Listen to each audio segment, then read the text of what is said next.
Welcome to the Chamber Voice of Business podcast. I am Steve Cox with the Rogers Lowell Chamber, joined as always by my co-host, Nick Smith.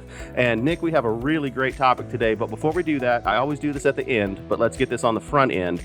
This is where a sponsorship would go. We're looking for sponsors. We will happily advertise your business at the top and bottom of every Chamber Voice of Business podcast. So anyway, moving on, we have a great panel. That's right. So we are very excited to be talking about how to participate in cultural events and movements as a business. Essentially, how do you increase your social equity and inclusion and reach out and get more hires for young generation, the next generation, millennials, Gen Z. So before we start with that, Nick, why don't you go ahead and introduce our panel? Sure thing. This morning we have Brad Phillips, our SVP of Marketing Communications here at the Chamber. Good morning, Brad. Good morning. Thanks for having me today. A topic that's very close to my heart, very passionate about it. I'm glad you're here. I was very excited to have you here since, again, you are someone I work with very closely day in and day out. We share an office, so I'm happy to get to share your perspectives on everything here with everybody else. It's weird sitting next to him as opposed to across, right? That's right. He can actually hit me if I do something I'm not supposed to, so I'll keep that in mind.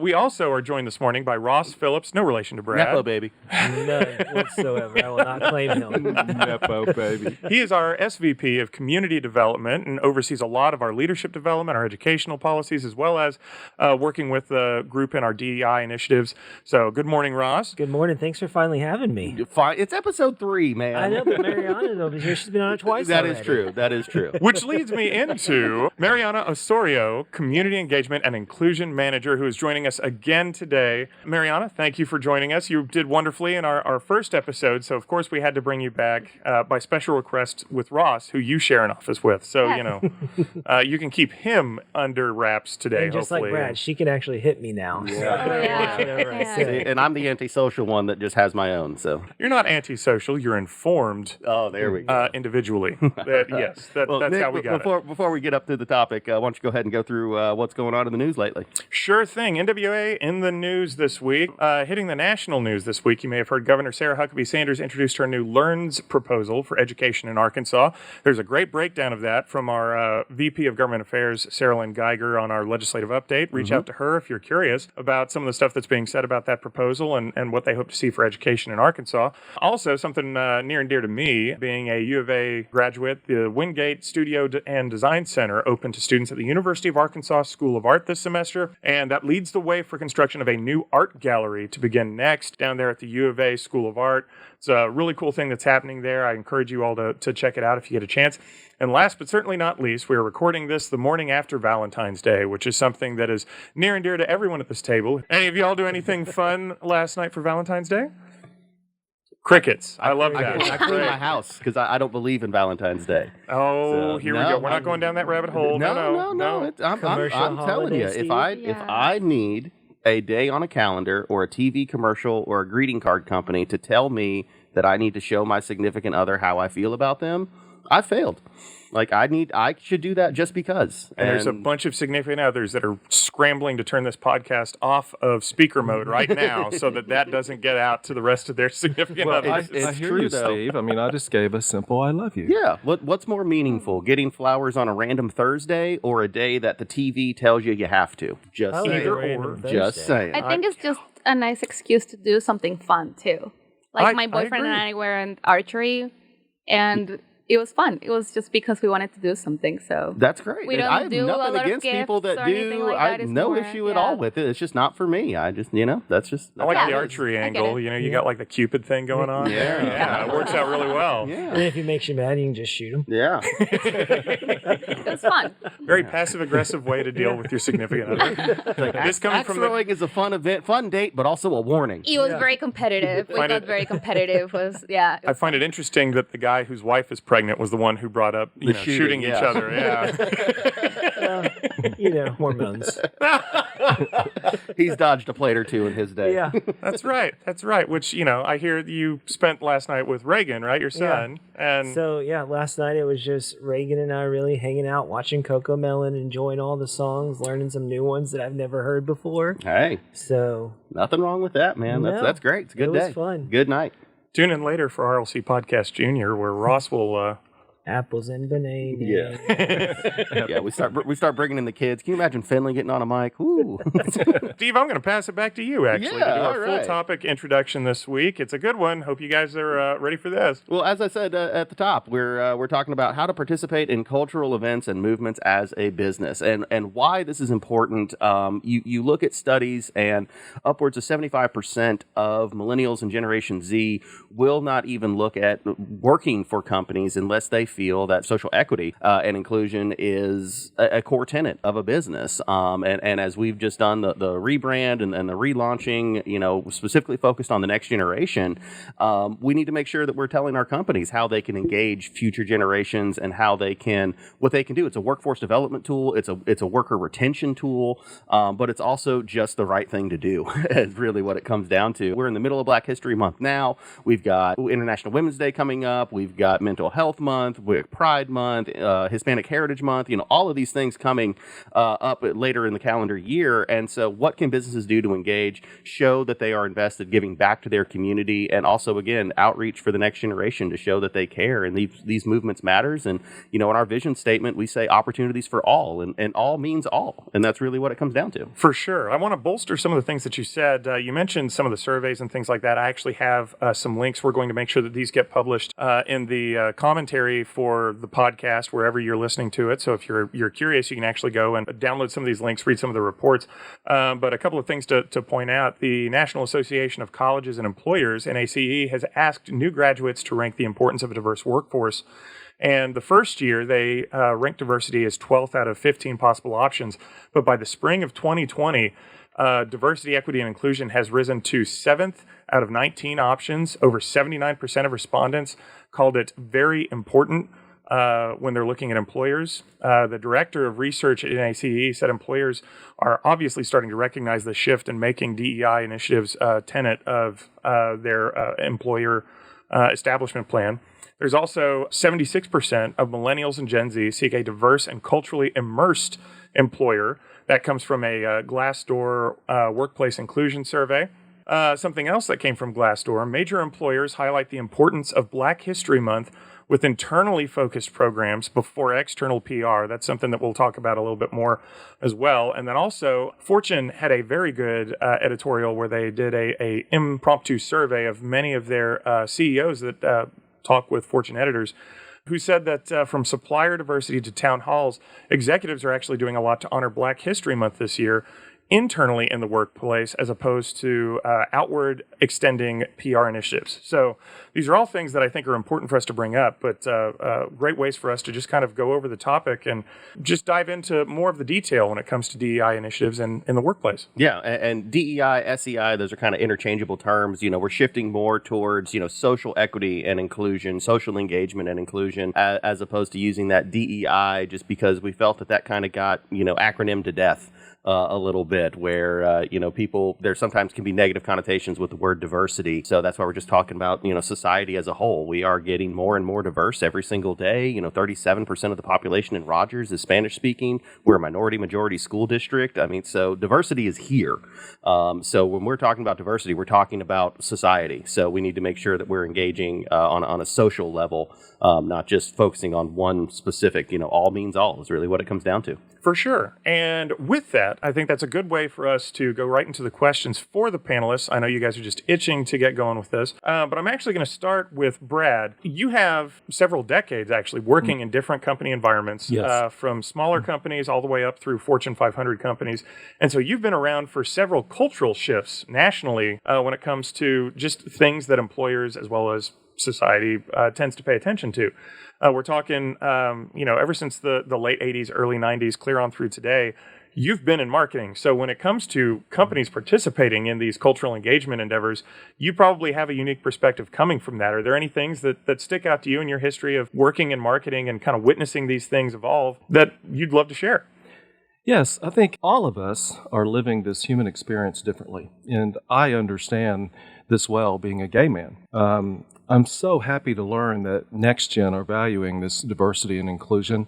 What I think is happening is businesses of all sizes have finally learned to value all people. And looking back, don't underestimate the power of sense of belonging and having pride in your self-identity. That fear of rejection is real. Not being accepted for who you are in minorities and cultural groups is real, I know. I experienced it personally in my 30-plus years in the corporate marketing career in the 90s and the 2000s, as you talked about. But get back to the surveys. One important one to me was a recent Glassdoor survey where it showed 50% of LGBTQ plus employees being out at work could hurt their career. And it's true. I lived it. I was in the closet, my first corporate jobs in the early 90s, in fear of being judged and my work being overshadowed by that. In the mid-90s, I joined a company that valued and welcomed all. It was Fast Signs International. And it was my first experience being able to be the authentic me at work. In the 2000s, I started with Motorola. And it got so much satisfaction helping them form employee resource groups, known as ERGs, including the LGBTQ plus group. And what I saw were these groups thriving with high performers and leaders, and the company culture just really positive. So that journey, it just really excites me to hear you talk today about how the next gen has made this very important to them. They value it. For sure. And you said ERGs, employee resource groups. So you were part of the endeavor that actually kind of internally started that, looking into that with a Fortune 500, right? Because Motorola is Fortune 500. That's right. And so I asked myself, looking back and looking at today and all these efforts, do these campaigns truly support the communities they highlight? Do the efforts made by a business positively impact employees and customers? Well, yes. Yeah. Yes. When they help foster an inclusive work culture where employees can be true to themselves, like I discovered, and celebrate their identity and heritage, yes, they can be effective. Just real quickly before we move on to Ross, I just want to say, Brad, like, I know that I'm sorry for what you had to go through living in that fear. Like, that's awful and horrible, and I just would just like to say, I hope that you are loved and cherished in this workplace and in this work environment. I mean, I'm literally misting up just thinking about what you had to go through. And so I hope and feel every single day that everyone in this office loves you and accepts you for who you are. And there's, that's just that your family, man. Like, seriously, I'm rarely at a loss for words, and this is my message, I guess, today is helping people feel seen and heard and valued is the best way to celebrate them. Yeah, and it's good for both business and community to be welcoming to all. And I've lived that, and I'm so excited to see this movement today. And now that we got that Hallmark moment out of the way. Sponsored by Valentine's Day. Yeah, there we go. There you go. Yeah, much to Steve's dismay, I'm sure. No, I think that touches on something that is probably the driving force behind a lot of our equity and inclusion endeavors, which is why I was going to pass it off to Ross, because Ross, you've been doing a lot of work over the last several years in both educating us internally to the importance of that as a chamber staff, as well as learning to establish within our community several different programs to kind of extend those initiatives outwardly. Do you want to touch on kind of how you've been working in that endeavor and what you're hearing from groups like Emerging Leaders or LBC that you've been working with? Yeah, I mean, it's really kind of what Brad was just talking about, is making sure that in your workplace, in your community, you feel welcomed, you feel invited, you feel like you have a seat at the table. So that's the gist of it, is just ensuring that we are a community that welcomes diversity. But yeah, Steve touched on it. We're diverse already. That part's already there. It's the inclusion piece. It's that equity piece that we're really trying to move forward to now. And how can we ensure that all voices, all communities are being heard and that are being represented? So that's a lot of the work that we're trying to do here. I'm very passionate about that. I mean, I grew up here in Northwest Arkansas. I've seen the change over my lifetime. I mean, whenever I graduated high school, it was a small school. There were only 2 African Americans in my graduating class, and those were the only 2 in the entire school.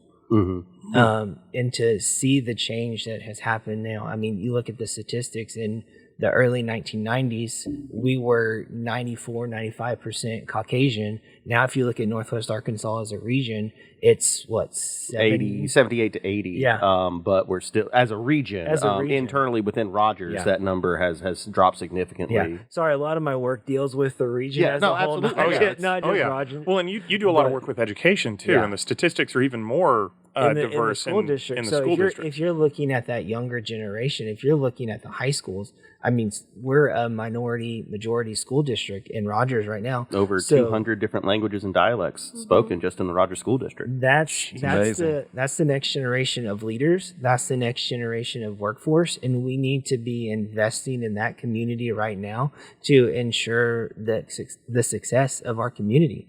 I mean, like I said, I grew up here. I have a 2.5-year-old now. I have a little daughter on the way.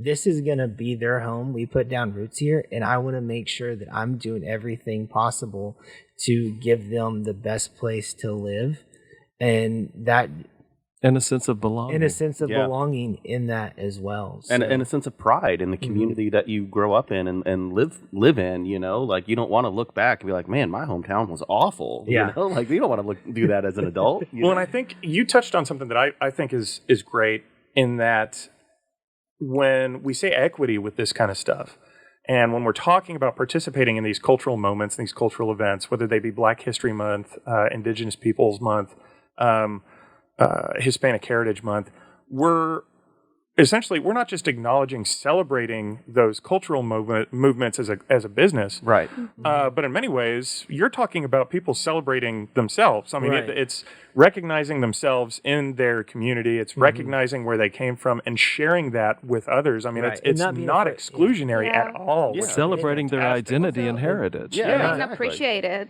Exactly. And celebrated. Yes. Yeah. Do you want to? I mean, Mariana, you come from speaking of Hispanic heritage, you come from that background, and so you see in your community kind of the expansion on everything that we've been talking about. Do you want to give us some examples of ways that these kinds of principles kind of play into both your workplace as well as just folks you talk to in and around the community?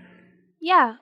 So, I mean, in my personal experience, I feel like it was very important to me to find a place where I feel appreciated as a whole, as a professional, and not just, quote unquote, being the diversity token at the office. Right.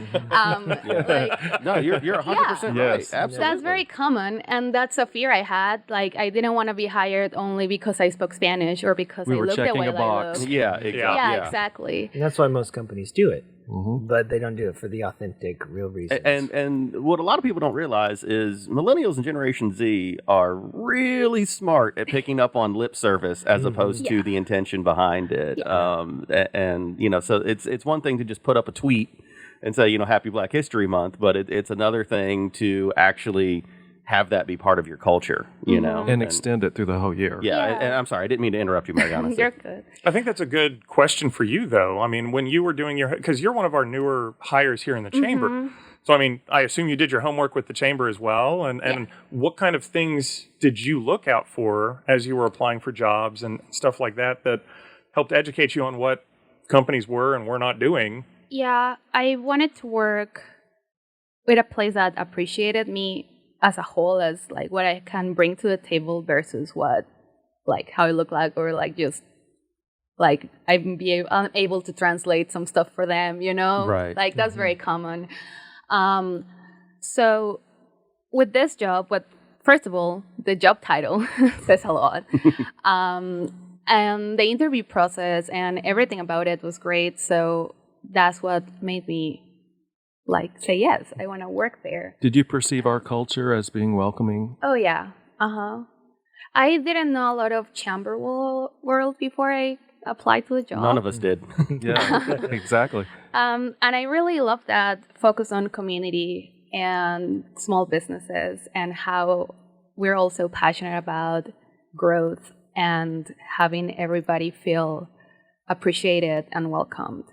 Because like diversity is a superpower. People need to understand that first of all, it's fun to learn and to just like You know, like even with us, every day, we like, Ross and I, we were speaking over Google Translate the other day. And that's the way for me to learn Spanish. No, that's awesome. That's absolutely awesome. Like, we can see how different places are versus others, how much they thrive. And we can look at the diversity numbers and we can really see the difference there. And I think that's why you can see our region growing is because we're becoming a place where diversity is happening and inclusion is happening, and all those different cultures, all those different life experiences are coming in here to our region and just making us stronger as individuals, making us stronger as companies, making us stronger as communities as well. So once you have those different lived experiences, those different lives that come in here, and you start to have conversations and you start to learn from each other, and that just elevates you as a person. It elevates you as a community and as a company. Yeah, and I mean, literally the world does business in Northwest Arkansas with Walmart, Tyson, J.B. Hunt, and people from around the globe move here every single day. Our fastest growing minority population is actually Indian and Pakistani right now. When you look at just the percentage of people moving here and relocating from that part of the world. And so it's important that we create and foster a welcoming community. I mean, Mariana, you moved here recently. Did you feel that the community has embraced you and provided the welcoming environment as you relocated? I mean, coming from Colombia and other places. Yeah, I mean, I moved here from California. Right. And I was a little... I thought I recognized that accent. Yeah, picked up on from LA. You're the first person who tells me that. I didn't know that. No, he was joking. I was being a little facetious. My bad. And when you hear Arkansas somewhere else, like my family didn't even know existed. Right. So I was a little like, should I do this? But I was really open to it, especially because the outdoor life and the opportunities to explore and I'm just always open to new places. I mean, I moved here. I've been, I moved here by myself like 6 years ago. And I wanted to explore and see the world and see different things. And are you going to say something? I was just going to have a follow-up, and this will go for several of you. But when we look at the cultural engagement of the community as a whole, obviously, has evolved, obviously, over the last few decades up here. Ross kind of touched on that, talking about from the time he graduated high school to now. You've seen a lot of these movements kind of move on. And I think I'm getting the general consensus from the table that obviously we all are kind of in agreement. If you're going to hire, especially the next gen people, you need to try and engage as a company with the things that they are passionate about, whether that be their cultural heritage or some of the things that they find really engaging and things that they really care about and are passionate about. And so I actually wanted to toss something back to Brad. You actually grew up here too, a little bit before Ross. So just a little, just a little bit. Nepo baby. No, again, they're not related. But when you look at where things were, let's say back in the 1980s, yes, and some of the just cultural engagements that are happening in and around the community, you now have things like there's a pride parade in several different areas around Northwest Arkansas. We have multicultural events, including the Art Walk. On Black History Art Walk had Black History Month this month. We've got the NWA Community Showcase, which highlights a lot of different diverse businesses and business owners in and around the area. Having Latin bands play at a free community concert. Was there anything like this in the 80s when you were growing up, and what has it been like to see your hometown region really adopt these things and try to run with them? Yeah, it's exciting. I look back at high school, for example, and we had one black person, and I never really was a friend with a black person until college in my early 80s in Fayetteville. And that says a lot if you think about it. I wasn't exposed to many cultures because we were a very white area and a population of 15,000, they were looked at as outsiders too. And some of the generations previous to me weren't as nice to them, and there were signs on the roads. Yeah. We had sundown towns around here. Absolutely. And, that heritage part of my life, I'm not very proud to have been a part of that and growing up in that. But I vowed to make a difference and blaze new trails. And in the 80s, that was kind of the spirit. Video killed the radio star. It was time to do some things. It was the 80s. And we went out and made a difference, including the gay community. We started being ourselves and letting people accept us for who we are and showing that we contribute to society and we can make a difference. And the pride parades weren't so much that evolved, trying to bring attention to themselves, but who said it earlier? It's more that you're celebrating your own personal identity with others. That sense of belonging that I talked about earlier, that drove a lot of it, and just tired of constantly being attacked for that. But this area, it has changed a lot. It's wonderful to see. We used to have crazy days downtown Rogers. Well, that's nothing like the Art on the Bricks Art Walk or some of the monthly celebrations we have with the cultural diversity around here. Well, and how do you think the acceptance we've seen, especially here in Rogers, of some of these new events has been phenomenal? A lot of it just deals with outreach programs like the things that you work on, Mariana, going out with Giovanni and talking with business owners, getting them to help engage with us, getting them to engage with the community. It helps.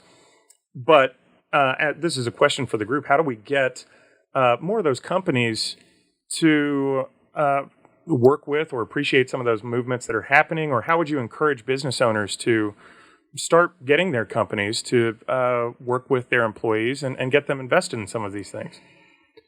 Don't be paralyzed by the fear of saying or doing the wrong thing. Do something. Mm-hmm. No matter what size business you have, start internally. I think that's so important. You've got to be authentic, and that comes from inside. Authenticity is the key. Oh, yeah. Yeah, listen. Being genuine about your intentions. Yes. Grow, listen, learn. But don't be afraid to do something. Highlight your employees willing to step up, like me, and talk about it and champion it. Be real, authentic, celebrate. But I still get back to it can't be just 1 month. That's great. Right. You've got to really extend it like Ross was talking about. And it has to become a true part of your values and culture, which the Chamber has. And that's a lot of the work that we're doing with emerging leaders and leadership Benton County as well, is we're trying to get them engaged in the community. But what they're learning in the community, they're going to, hopefully, the idea is for them to take back and implement into their workplace. And then that way, change doesn't happen overnight. It's a slow go. And that way we can make those intentional processes. And we're fostering up that next generation to be that inclusive leader that they can take it to their community, but also into their workplace. So now, you hit it on it earlier. I'd much rather see a company invest in their employees that are culturally different than going out and putting a commercial on TV saying, hey, we did this and here's how much money we poured into this and everything like that. That's great. You need to do that, but you need to invest in your employees first. And it's a workforce development. It's a talent retention thing. Yeah. And we need to be looking at that as well. Well, I think about a Super Bowl commercial, just coming off the Super Bowl. It wasn't this year, but it was a couple years ago. Somebody spent, company spent, $5 million for a 30-second ad to brag about donating $200,000 worth of water. Like, why didn't you just spend $5.2 million and donate that much water? So, I definitely think that you need to look at... It's not just the token, bragging, hey, we did this. It's the work behind it. It's the intentionality. That's where the intentionality is, and that's where the millennials and Gen Z, they can see right through some of that stuff. So don't just tweet it. Don't just Snapchat it. Yeah, live it, and put it in your values. Put it in your culture. Ingrain it into everything that you're doing as a business and as an organization. I think Cox Communications, as an example, is a company that does that very, very well. We actually did a spotlight series focusing on that, how to implement inclusion, diversity, and equity is what they call it, IDE. We call it social equity and inclusion. how to implement that. And they had some great things that were out there of just, it was bottom up. It wasn't dictated from the top down. The board didn't say we're doing this, the CEO. It was all about creating employee resource groups. It was about letting the employees empower themselves to create that culture. And when it, just like with our rebrand and with our mission and vision and values, when it comes from those that are living it every single day, it has a little bit more meaning and power, and you can feel it, and it creates that energy throughout the entire corporation or company, and not just something that, again, is going out in a tweet. Yeah. Just like our research behind our new brand, it clearly indicated all the feedback that our people are our brand. Yeah. They're the front line of the brand. And you do that internally and then go externally. It's just, it's real. I'm working with an entrepreneur down in Fayetteville. She's just starting up a vintage clothing company. And one of her standalone pieces that she's marketing out there is that everything that she does is sustainable. So I think we got to, this is not just about diversity, equity, and inclusion. It's also about the environment. It's also about giving back to the earth as well. So they're not just looking at the DEI initiatives, they're looking at what you're doing to be sustainable and give back into the earth and protect Mother Nature as well. Yeah, I think that's a great point. It's not just a racial conversation. It's environmental things. It's religion. It's diversity of thought, diversity of experience, lifestyle choices. Diversity means diversity. Yeah, and when you look into it, it's intersectional. Yeah, absolutely. Everything affects everything. Yeah, and is very important to see it as a whole. So I do have to wrap up. Sorry to interrupt, but we are going a little long. Yeah, but it's a great conversation. Exactly. This is a fantastic conversation. And again, I encourage everyone to make sure that you check out some of the links that we're going to have posted just to kind of give you a little bit more information, or reach out to any of our panelists today, which had who all had some great things to contribute to the conversation. And obviously, we all have things that we can say forevermore. But I think the biggest thing that I want to touch on that everyone has been saying, number one, be authentic. Number two, internally reach out to your employees, listen to the things that they're passionate about, that they share compassion with, where they come from, what their heritages are. And three, when you start getting those action plans together, don't just throw things at the wall willy-nilly, hope that they stick. Live it. Yeah. Continue pushing through those things. Learn. As Brad said, don't be afraid to have a launching point and to get something going and moving on from there. So I want to thank all of our panelists today. You all were fantastic. The discussion points were wonderful.